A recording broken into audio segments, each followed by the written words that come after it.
Hello, I'm Beth the Builder, and we're back rock carving.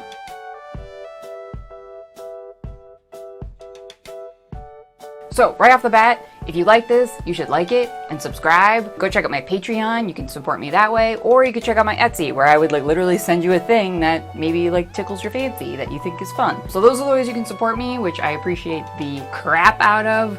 So now you know about those things, how you can support me. Otherwise, just keep watching. Okay, so today I'm thinking to do an owl again, and it's gonna be different. I'm gonna do it with a base. So I'm thinking, you know, its feet are gonna be kind of holding onto a base, and then it's gonna be sitting on it, which is a little bit more intricate. Yeah, it's a little bit different, but still keeping in the theme of doing a 3D sculpture. And yeah, I like the idea of it sitting on a thing. I think that's kind of fun. And then I have to do you know, shaping feet, claws that are resting on something, which is a little bit more difficult, but I feel up to the challenge. So safety first, goggles, ventilator. I'm gonna put headphones on and listen to something. Yeah, I got my Dremel flex shaft, which the model for this is 225, in case you're curious what flex shaft I have. And then of course my Wen Rotary Tool. So I'll put on the screen again which bits I'm using, because I think that's helpful for people. I would find it helpful. So the one I'm starting with is a tapered diamond coated bit. It's a little bit wider than some of the ones I've started with, but I think for shaping this, I want to be a little bit more aggressive. So we'll do that, and we'll just kind of see how it goes. I've got two rocks. One's darker, it's maybe basalt or whatever, and then I have another one that's a little softer. It feels a little chalky, so maybe it's sandstone or something. I don't know. But it's a little bit softer, so we'll kind of try both. Obviously, one is significantly bigger than the other, and just kind of see which one I am feeling, you know? So let's get into it.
Alrighty, so I feel pretty good about this. It feels like an upgrade from my couple different owls I've done, like the bigger chainsaw carving, and then also my first little 3D owl, because he's got feet sitting on a thing, which feels, you know, like, yeah, leveling up. So I probably could have angled his tail feathers more so that his head to his tail feathers are more at like kind of an angle. I think that would help make it seem a little bit more like he's sitting with his tail feathers like on the other side of a branch or whatever. But, you know, you just live and learn. I did have a reference picture. I'll put it here. It's a little ceramic owl I just saw somewhere, and I thought I would, you know, use it as a point of reference for this. And yeah, I feel pretty good about it. So I decided to paint him up a little bit because I figured to kind of accentuate like his feathers and his feet and stuff. I don't know, just something different. And it was pretty rough. I just did it really fast for this video. I did a little angular thing on on the top of his head because I just kind of like owls better that way rather than just like a big old round, perfectly round head that I think to me isn't as interesting. Last thing I did when I was looking at it, I pushed his temples back. So kind of from his eye sockets, I kind of like took away some stone because it just looked too like kind of squared off and round. I don't know. There was something wrong about it. And so I kind of like deepened his temples. And I think that really helped make his eyes look like eye sockets and stuff like that, like kind of an owl. I don't know. That was like kind of a last thing I did for it because I was looking at it and I was like, what's going on here? And I looked at my reference picture and I was like, yeah, that's what I need to do. I need to push his temples back because that'll make it look like more realistic and stuff. I didn't know how to paint exactly his eyes because I just wasn't going to spend that much time on it. So they look a little bit funny, but I feel like you get the idea of maybe it's like a snowy owl. Yeah, that's a thing. I did have one funny thing that happened. I've never had this specifically happen to me, but this is the risk of carving wet with like some kind of material in your water. Like I use a towel to kind of like help keep my stone wet, and then also to bring everything up out of this tray a little bit so I can kind of get at it. Because these bits are really rough, I've had it before where it'll just like kind of grab like a thread or something and I just stop and then like pull it off or something. Or it just literally comes off with continuing. But I had it where it literally wrapped this whole towel like around the thing and it like sprayed water everywhere. It was crazy. It wasn't a big deal, but it was messy. So created a big mess. So I guess be aware, you know, I've never had that happen before, but it is a potential of something could happen. So just, you know, be aware of what you're carving around.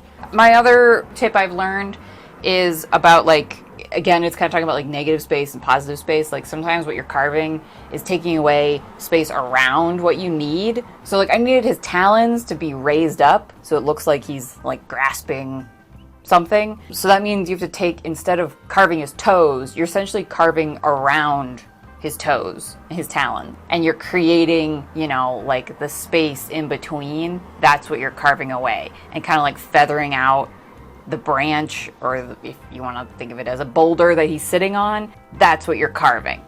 And then you're leaving space for his feet.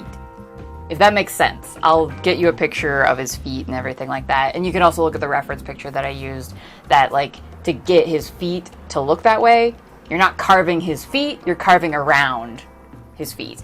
But especially 3D like sculptures, stuff like that, that really is an important thing to learn and to know, is that sometimes that, yeah, you have to know like what to keep and what to take away, so in your material. So you know how to support me. Like this, if you like it, go get your Dremel flex shaft and a rotary tool because they're not that expensive, and then you can just go scavenge some friggin' rocks and it's great. Oh, I just used acrylic paint to paint this guy up quick, nothing special. So yeah, I mean, get rock carving. Let me know in the comments below if you think this is helpful, if you have advice, things you've carved, etc. Otherwise, I'll see you guys next week, and thanks for watching.